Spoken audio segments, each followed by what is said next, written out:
heard a great expression that our pain becomes our purpose. Yes. Yes. It Yeah. does. Yeah, and that we really can. I know that every challenge, every adversity, every difficult thing that we've experienced has gold for us if we're willing to look at Yeah. it with that lens, Yes. right? So we can, and not to dismiss the life events, the content that we Oh experience, no. and we have a choice about the story that we're going to tell ourselves.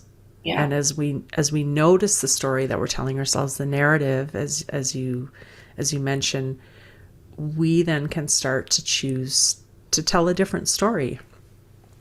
Yes. Yeah. And that's exactly what I started to do. Yeah. Every season that I conquered and overcame, I started to tell a different story and started to believe my truth. And so looking back, Tanasha, what were some of the biggest challenges for you in really staying connected to that truth, in staying connected to that part of you that had that dream to be a social worker, that part of you that had like birthed this into existence as a 12, was it a 12-year-old having that dream? How did you stay connected, and what were the challenges in maintaining that connection to yourself? I think the biggest, I would say myself. I believe that we block ourselves from our destiny and our purpose. And so I was blocking myself consistently because I didn't want to believe the triggers that were bothering me along the journey. So I would have panic attacks and say, oh, it's because of something else. Right. I would have bad dreams. Oh, just get over it. It's a dream. Yeah. Yeah. And I would ignore what it was doing to my body and kept doing for others.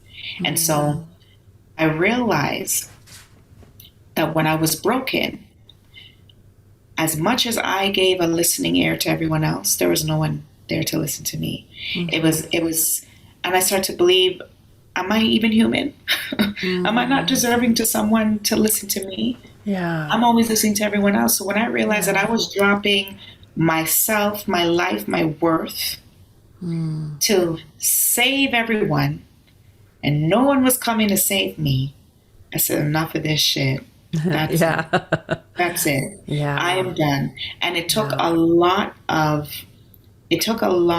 reoccurring events of the exact same theme for me to wake up. So when I was ignored by my husband, when he couldn't connect with my emotions because he didn't know how. I don't know how to deal with this. This is too much for him.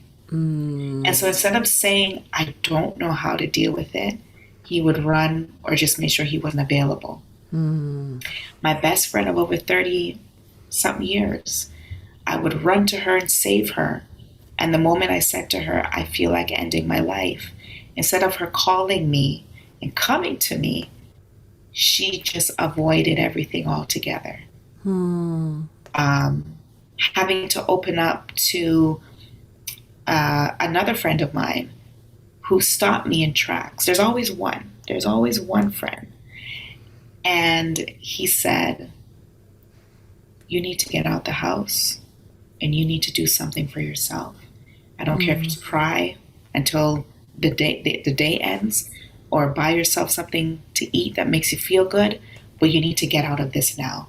You got too much to offer this world to allow the depression and anxiety and the hurt to continue to pull you back into that hole. And so every time I felt to give up, because I just would not believe in myself.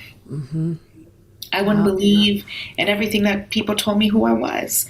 I wouldn't believe that the skill set that I had been birthed into this world to do, that I was capable of doing it. And even though I was going after the dream of being a social worker, I would get A's and didn't believe the A's. I would say, oh, the teacher just felt sorry for me and gave it to me. So I'd find excuses instead of believing in the reality of what it was Yeah. and standing in it Yeah. owning it. And so when I started to do that, that's when I found me. And so that standing in it, that owning in it, really, I heard you say the journaling and Yes. mirror work, like Yeah. standing in front of the mirror and trying to say I love you or trying to say nice things. And that can be incredibly challenging when we've had a lifetime of telling ourselves the opposite. Oh, yes. Yeah, and sticking with it, Yes. making that choice, deciding, okay, Yeah. Consistency is key. yeah, consistency absolutely is key. Yeah, Absolutely is key. it is. Yeah. And so, Tanasha, if you could look back to that young girl, yourself, and if you could give her a message, if you could let her know something, what would that be?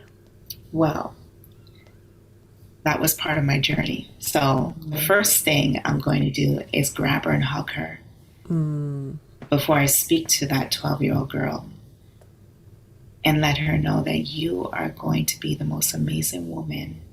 And you're going to help transform so many lives that you need to keep going. Because at the end of the tunnel, not only is there the light, there's a rainbow, there is sunshine, there's a beach, there is so much waiting for you to enjoy. Yeah. It's just to embrace the love of what I thought I wasn't deserving of. Yeah. So hugging her is the most profound because the Yeah. hug is the comforting that she needed Yeah. throughout the journey to just know that I got you. Yeah. Yeah. Yeah. And I love that on our healing journey, we can do that for ourselves right now. Yes. We can connect with that part of ourselves and Yes. give her that hug. Yeah. We need to understand what everything that we need, we have it. We just need to trust that we do. Yeah. And that we deserve it. Yes. Yeah. Yes. Yeah.